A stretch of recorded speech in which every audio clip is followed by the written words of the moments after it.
마치겠습니다. 이상 마치려고 했는데 저도 한 말씀 더 드려야 되겠습니다. 국민의힘이 민주당이 무슨 우클릭을 했느니 자꾸 무슨 변화를 하느니 그런 얘기도 합니다. 세상이 바뀌고 상황이 바뀌었는데도 변하지 않으면 그런 거를 바보라 그럽니다. 바보. 주가 조작하면 혼낼 거예요. 주가 조작해서 수십억씩 수백억씩 벌고 수만 명, 수십만 명한테 피눈물을 흘리게 해도 아무도 책임을 묻지 않으니 지금 국민의힘 정권처럼 맨날 거짓말에 남 헐뜯기나 하고 집권당인지 산당인지 알 수 없는 이런 행태를 계속 보이면 산업경제정책이 사라지지 않습니까? 분명히 A라고 말했는데 B라고 말한 건 거짓이다. 뭐 이런 식으로 공격을 합니다. 그것도 공식적으로. 언론인들이 여기 수십 명이 계신데 그리고 이 방송 카메라로 다 찍혀 있잖아요. 이러니 정치가 되겠습니까? 싸움만 하는 거죠. 민주공화국의 기본 질서를 망가뜨리고 있지 않습니까? 거기에 동조하고 있잖아요. 그런 짓들을 하면서 어떻게 이 나라 주권자들을 대신한다고 할 수 있겠습니까?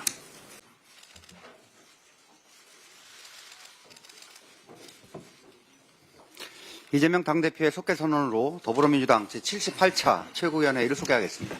네, 회의를 소개하겠습니다. 먼저 이재명 당대표의 모두 발언이 있겠습니다. 트럼프 대통령이 러시아, 중국과 핵 및 군비 감축을 위한 대화를 재개하고 싶다고 밝혔습니다. 러시아, 우크라이나 종전에 대한 의지도 재확인하고 있습니다. 역사상 최초의 북미 정상회담을 이끌었던 트럼프 대통령이 평화 속 경쟁이라는 새로운 역사적 분기점을 만들어내기 바랍니다. 기대를 가지고 있습니다. 트럼프 2기 행정부는 모두가 보시는 것처럼 국익을 위해서라면 동맹국가의 관세 전쟁도 불사합니다. 동맹국가의 관세 전쟁을 불사할 뿐만 아니라 적대 관계에 있는 나라들과의 대화, 협상도 전혀 망설이지 않습니다. 우리 역시 이 점을 배워야 될 것 같습니다.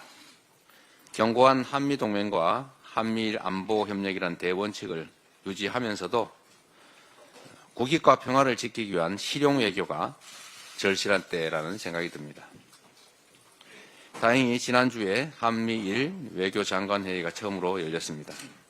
관세를 포함해서 경제안보와 인공지능, 양자, 반도체 등 다양한 분야에서 활발하게 소통해 가기로 한 만큼 여야와 정부, 기업이 모두 함께 힘을 합쳐서 대응할 때가 아닌가 생각됩니다. 북극 항로 관련해서 한 말씀 드리겠습니다. 북극 항로에 대한 관심이 높아지고 있습니다. 다행입니다. 북극 항로 개척에 대해서 정부가 화답했습니다. 지난주 경제분야 대정부 질문에서 북극 항로와 북방외교의 중요성을 강조한 우리 당 어기구 의원의 질의에 최상목 권한대행이 전적으로 동의한다고 대답했습니다. 그리고 13일에는 부산시가 부산 북극 항로 개척 전담 조직 첫 회의를 열어서 정책 과제를 논의했다고 합니다. 매우 환영할 만한 일입니다. 우리 모두의 미래가 걸린 일에는 여야 진영을 가리지 않고 함께 힘을 합치는 것이 좋겠습니다. 대한민국 균형 발전에 여야가 따로 있을 수 없습니다. 정부, 부산시와 더불어 우리 더불어민주당도 적극적인 역할을 수행하겠습니다. 정책위를 중심으로 장단기 입법 정책안을 준비해 나가겠습니다. 이상입니다. 이상 마치려고 했는데 저도 한 말씀 더 드려야 되겠습니다. 지금 우클릭 했다고 국민의힘이 더불어민주당 경제정책 또는 경제중심 정책을 비난을 하는데 우리 홍성국 의원께서 최고위원께서 말씀하신 것처럼 더불어민주당은 원래 경제중심 정당입니다. DJ께서 대중경제론이라는 책을 쓰기까지 했고 또 IMF 극복을 해냈고 또 IT 기반을 만들었고 한류의 토대를 만들었죠. 노무현 대통령 아시는 것처럼 한미 FTA를 통해서 대한민국의 성장의 기틀을 만들었습니다. 문재인 정부 역시 신남방 정책으로 경제 영토를 넓히기 위해서 애를 썼죠. 더불어민주당은 우리 국민들의 더 나은 삶을 위해서 언제나 성장을 추구해 왔습니다. 경제 발전을 추구해 왔죠. 경제 발전을 추구하지 않는 정당이 어디 있겠습니까? 대한민국은 자본주의를 기반으로 한 시장 경제 질서를 존중하는 또 시장 질서에 기반한 나라입니다. 어떻게 경제와 성장을 신경 쓰지 않을 수가 있겠어요? 경제와 성장을 신경 쓰지 않는 것은 바로 국민의힘입니다. 그러니까 말씀하신 것처럼 1%대 성장률이 추락을 해도 계엄하고 내란 일으켜서 영구 집권할 생각이나 하고 그러지 않습니까?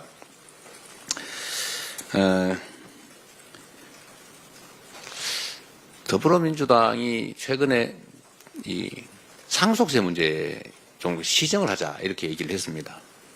우리 이현주 최고위원이 적절하게 지적하신 것처럼 지금 28년 전에 만든 면세 기준,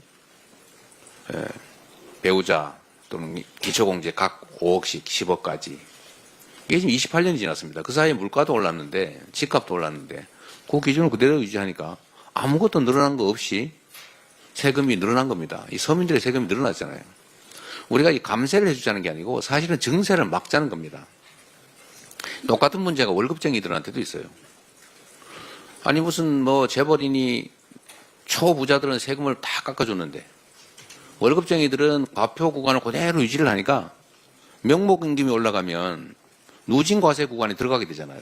뭐 실제로 소득은 늘지 않았는데 세금이 늘어나는 거예요. 실질적으로.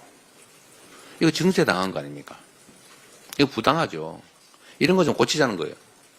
실질적으로 공평하게, 실질적으로 평등하게 만들자. 이런 걸 놓고 국민의힘이 민주당이 무슨 우클릭을 했느니 자꾸 무슨 변화를 하느니 그런 얘기도 합니다. 세상이 바뀌고 상황이 바뀌었는데도 변하지 않으면 그런 거를 바보라 그럽니다. 바보. 상황이 바뀌면 당연히 바뀌어야죠. 지금 대한민국 경제가 얼마나 나쁩니까? 더불어민주당은 그간에 성장을 추구하되 그 성장이 공정하도록 해왔던 겁니다. 즉 국민의힘 쪽이 보수정당, 요즘 뭐 보수정당도 아닌데 이 파쇼정당, 범죄정당, 이 파쇼 범죄정당이 해왔던 것처럼 분배나 서민의 삶이나 민생이나 공정함 이런 것들을 도외시했지 않습니까? 근데 민주당은 성장을 하되 공정성을 기해서 성장의 기회와 성장의 결과를 공평하게 나눔으로써 지속적으로 성장하게 하고 모두가 함께 더 잘 사는 세상을 만들려고 했던 것입니다. 지금은 경제 상황이 너무 어렵다 보니까 그 비중을 살짝 조정해서 경제 성장에 좀 더 방점을 찍고 있는 것이지 그냥 복지, 분배 다 버리고 오로지 성장으로 그렇게 바뀐 거 아닙니다. 좀 세상에 대한 기본적인 이해가 부족해지지 않았나 그런 생각이 들 정도입니다. 경제 문제에 관한 한 제가 확실하게 말씀드릴 수 있습니다. 국민의힘보다는 낫습니다. 민주당. 아무리 부족하고 못나도 국민의힘보다는 분명히 낫습니다. 제가 장담하는데 제가 계속 저걸 쳐다보고 있잖아요. 매일. 오늘 다행히 환율이 1441원까지 좀 내려가고 있어서 다행인데 코스피 지수가 지금 2500에서 겨우 2600대로 겨우 턱걸이 하고 있어요. 민주당이 집권을 하면 특별한 변화 없이도 저게 2600, 2000대인데 저 3000대 찍을 겁니다. 왜 그러냐? 아주 단순해요. 일단 시장이 공정해질 것입니다. 주가 조작하면 혼낼 거예요. 주가 조작해서 수십억씩 수백억씩 벌고 수만 명, 수십만 명한테 피눈물을 흘리게 해도 아무도 책임을 묻지 않으니 누가 투자하려고 그러겠어요. 뭐 외국인 투자자들이 웬만해서 투자하겠습니까? 이런 불공정한 나라에. 불공정이 증명되고 있잖아요. 이 불투명성이. 그리고 멀쩡한 회사 쪼개가지고 자회사 만들어서 마음대로 주가 떨어뜨리는 그 소수의 대주주가 이익 보는 이런 거 고쳐야 되잖아요. 상법 개정해야죠. 원래는 자본시장법을 개정해야 됩니다. 근데 자본시장법을 개정하려니까 국민의힘이 반대하잖아요. 그러니까 할 수 없이 상법 개정을 하고 있는 거예요. 그리고 한반도 평화 문제가 주가에 영향을 미치지 않습니까?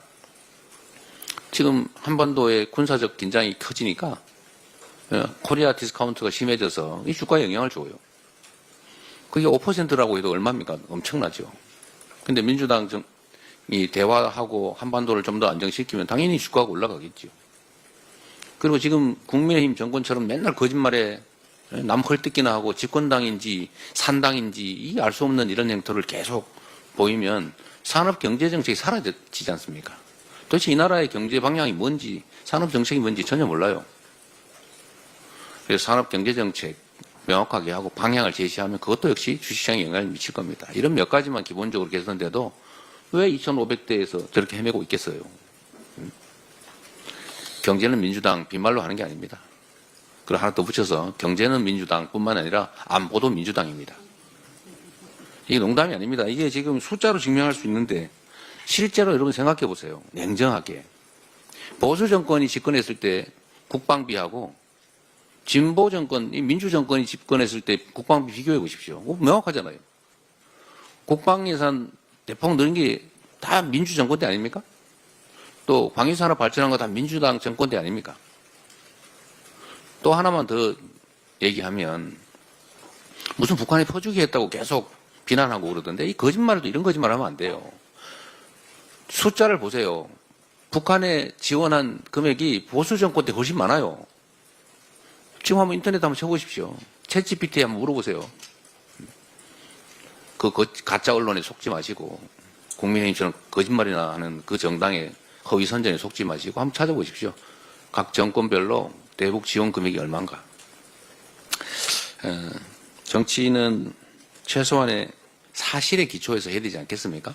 요즘 국민의힘 거짓말 너무 많이 해요. 민주당이 이 자리에서 한 얘기조차 왜곡해서 거짓말을 만듭니다. 분명히 A라고 말했는데 B라고 말한 건 거짓이다. 뭐 이런 식으로 공격을 합니다. 그것도 공식적으로. 언론인들이 여기 수십 명이 계신데 그리고 이 방송 카메라로 다 찍혀 있잖아요. 이러니 정치가 되겠습니까? 싸움만 하는 거죠. 국민의힘 정신 차려야 됩니다. 아직도 여전히 집권 여당 아닙니까? 이 내란을 일으킨 그러나 구속된 그 윤석열이 1호 당원이라면서요. 집권 여당 맞지 않습니까? 나라 살림을 형식적으로 책임을 지고 있는 상태이기 때문에 최소한의 양식을 갖춰야 됩니다. 최소한의 책임감을 가져야 된다. 그 초딩들도 이러지 않습니다. 반장 시켜놓으면 책임감 가지고 이래요. 근데 어떻게 5,200만 이 국민들의 운명을 책임지는 국가를 권력을 맡고 있으면서 뭐 이런 거짓말에 무책임하게 발목이나 잡고 거짓말이나 하고 이러면 되겠습니까? 그 정말로 중요한 거는 헌정질서 파괴 행위에 동조하면 안 됩니다. 지금 헌정질서 파괴하고 있잖아요. 민주공화국의 기본 질서를 망가뜨리고 있지 않습니까? 거기에 동조하고 있잖아요. 그런 짓들을 하면서 어떻게 이 나라 주권자들을 대신한다고 할 수 있겠습니까? 하도 답답해서 좀 말이 길었습니다. 정신 차리기 바랍니다. 회의를 마치겠습니다.